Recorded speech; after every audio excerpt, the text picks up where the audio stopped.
والزيت ب6 جنيه.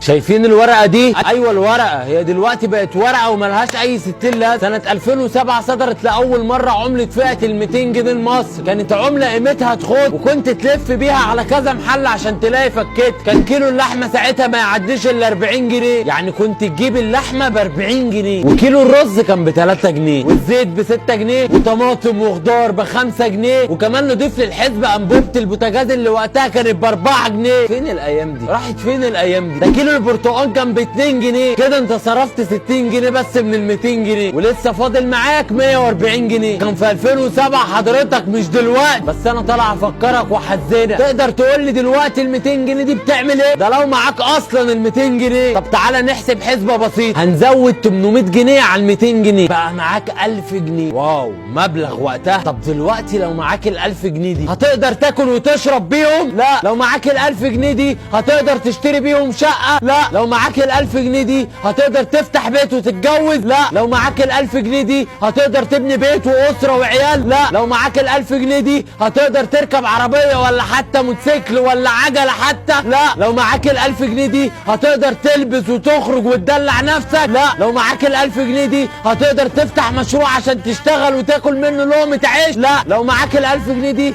كنت هتطلع تشتكي في فيديوهات على النت؟ لا. وانا لما بتكلم على ال1000 جنيه فانا بجيبها لك في 2007 مش دلوقتي. ال1000 جنيه دلوقتي ما بقاش ليها اي 60 لازمه، مش ال200 جنيه. هنعيش عيشه حلوه امتى؟ احنا عاوزين نعرف هنعيش عيشه حلوه امتى، عاوزين نعرف هيبقى معانا فلوس امتى.